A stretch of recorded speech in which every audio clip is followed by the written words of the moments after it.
ಇನ್ನು ಇತ್ತೀಚೆಗೆ ಬೆಂಗಳೂರಿನ ಯಲಹಂಕದ ಕೋಗಿಲು ಲೇಔಟ್ನಲ್ಲಿ ಕೆಲವು ಅಕ್ರಮ ಕಟ್ಟಡಗಳು ನಿರ್ಮಾಣ ಆಗಿದ್ದನ್ನು ಡೆಮಾಲಿಷ್ ಮಾಡಲಾಗಿತ್ತು. ಸೊ ಯಲಹಂಕ ಕೋಗಿಲು ಕ್ರಾಸ್ನಲ್ಲಿ ಮನೆಗಳನ್ನು ತೆರವು ಮಾಡಿತ್ತು GBA ಅವರು. ಈಗ ಸ್ಥಳೀಯರ ಆಕ್ರೋಶ ಕಟ್ಟೆ ಹೊಡೆದಿದೆ. ಅವತ್ತಿಂದನೂ ಕಷ್ಟಪಡ್ತಾ ಇದ್ದಾರೆ ಅವರು. 20-30 ವರ್ಷಗಳಿಂದ ನಾವಿಲ್ಲಿ ವಾಸ ಮಾಡ್ಕೊಂಡಿದ್ದೀವಿ, ಈಗ ನೋಡಿದ್ರೆ ಬಂದು ಮನೆಯನ್ನು ಕೆಡವಿದ್ದಾರೆ ಅಂತ ಆಕ್ರೋಶ. ನಾವೆಲ್ಲೂ ಹೋಗೋಕ್ಕಾಗ್ತಾ ಇಲ್ಲ, ಚಳಿಯಲ್ಲೇ ವಾಸವಾಗಿದ್ದೀವಿ ಹೀಗಂತ ಅಲ್ಲಿನ ನಿವಾಸಿಗಳೆಲ್ಲರೂ ಕೂಡ ಆಕ್ರೋಶ ವ್ಯಕ್ತಪಡಿಸಿದ್ದಾರೆ. ಸರ್ಕಾರ ಮಾತ್ರ ಕಾನೂನಾತ್ಮಕವಾಗಿ ನಾವು ಡೆಮಾಲಿಷ್ ಮಾಡಿರ್ತಕ್ಕಂಥದ್ದು ಅಂತ ಸರ್ಕಾರ ಸಮರ್ಥನೆಗೆ ಇಳಿದಿದೆ. ಕೋಗಿಲೆ ಕ್ರಾಸ್ನಲ್ಲಿ ಇರ್ತಕ್ಕಂಥ ಪರಿಕ್ ಬಡಾವಣೆ ಇರ್ಬೋದು, ವಾಸಿಂ ಬಡಾವಣೆಯ ಜನರನ್ನ ಒಕ್ಕಲೆಬ್ಬಿಸುವಂತಹ ಕೆಲಸ ಆಗ್ತಾ ಇದೆ. ಪ್ರಮುಖವಾಗಿ ಇವರು GBA ಜಾಗದಲ್ಲಿ ಸುಮಾರು 5 ಎಕರೆ ಜಾಗದಲ್ಲಿ ಅಕ್ರಮವಾಗಿ ಮನೆಗಳನ್ನ ಕಟ್ಕೊಂಡಿದ್ರು.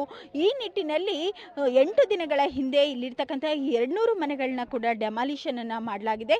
ಇದಕ್ಕೆ ಇವತ್ತು ಕೇರಳದ CM ಇರಬಹುದು, ಜೊತೆಗೆ MP ಕೂಡ ಸಾಕಷ್ಟು ಒಂದು ಆಕ್ಷೇಪವನ್ನ ಕೂಡ ಎತ್ತಿದ್ದಾರೆ.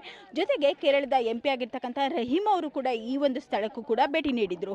ನೋಡಬಹುದಾಗಿದೆ, ಇಲ್ಲಿರ್ತಕ್ಕಂಥ ಸುಮಾರು 200ಕ್ಕೂ ಹೆಚ್ಚು ಒಂದು ಮನೆಗಳನ್ನ ಕೂಡ ಡೆಮಾಲಿಷನ್ ಮಾಡುವಂತ ಒಂದು ಕೆಲಸಕ್ಕೆ ಈಗಾಗಲೇ GBA ಮುಂದಾಗಿದೆ. ಪ್ರಮುಖವಾಗಿ ಈ ಒಂದು ಜಾಗ GBA ವ್ಯಾಪ್ತಿಗೆ ಬರ್ತಕ್ಕಂತಹ ಘನತ್ಯಾಜ್ಯ ನಿರ್ವಹಣೆಗೆ ಸಂಬಂಧಿಸಿದಂತಹ ಒಂದು ಜಾಗ ಇದಾಗಿದೆ.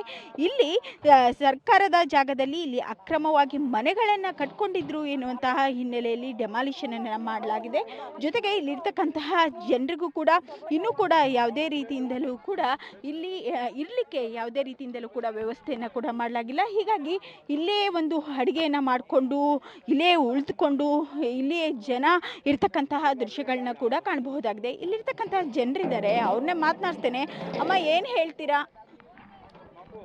ಏನು ಹೇಳೋದು ಮೇಡಮ್, ಮಕ್ಕಳಿಗೇನು ನಾವು ಮನೆಗಳಲ್ಲಿ ಇದ್ರೇ ಚಳಿ ತಡೆಯೋಕ್ಕಾಗಲ್ಲ. ಈ ಥರ ಗಾಳಿಯಲ್ಲಿ ಮಕ್ಕಳು ತುಂಬ ಚಳಿಯಲ್ಲಿ ಇದು ಮಾಡ್ತಾವ್ರೆ. ಮಕ್ಕಳಿಗೆ ಜ್ವರ ಮತ್ತು ಒಂದು ಏಣಿ ಚುಚ್ಚಿ ಮಕ್ಕಳ ಕಾಲುಗಳು ಗಾಯಗಳು ಆಗ್ತಾವ್ರೆ, ಜ್ವರಗಳು ಬರ್ತೈತೆ ಮಕ್ಕಳಿಗೆ.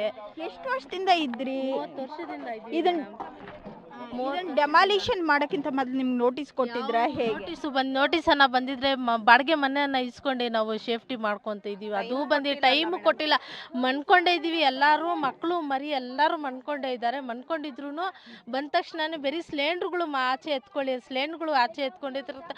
ದಬ ದಬ ದಬ ಅಂತ ಬೀಳಿಸ್ಬಿಟ್ರು. ಮಕ್ಕಳು ಭಯ, ನಾವು ಮಕ್ಕಳಿಗೆ ಫಸ್ಟ್ ಎತ್ಕೊಂಡ್ಬಿಟ್ರೆ ಎಲ್ಲ ಡಾಕ್ಯುಮೆಂಟ್ಸು ಎಲ್ಲ ಫುಲ್ಲು ಮನೆನೇ ಉಳಿಸ್ಬಿಟ್ರು ಮೇಡಮ್.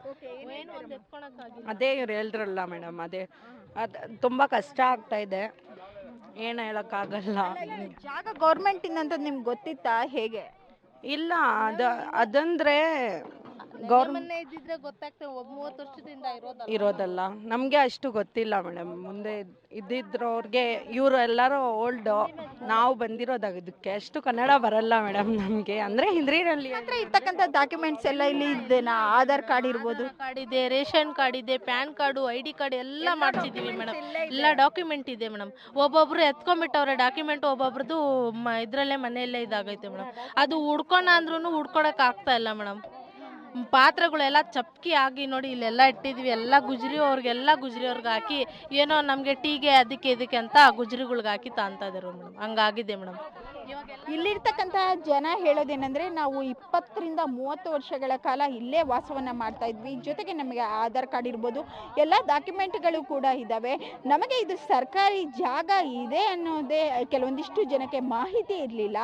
ಹೀಗಾಗಿ ಇಲ್ಲೇ ವಾಸವನ್ನ ಇದ್ವಿ. ಆದರೆ ಯಾವುದೇ ರೀತಿಯಿಂದಲೂ ಕೂಡ ನೋಟಿಸನ್ನು ಕೊಡದೆ ಏಕಾಏಕಿ ಡೆಮಾಲಿಷನ್ ಅನ್ನ ಮಾಡಲಾಗಿದೆ.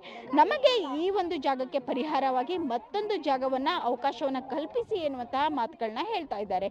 ಕ್ಯಾಮ್ರಾ ಪರ್ಸನ್ ಮಂಜು ಜೊತೆ ಅರುಣಾ, ಪಬ್ಲಿಕ್ ಟಿವಿ, ಬೆಂಗಳೂರು.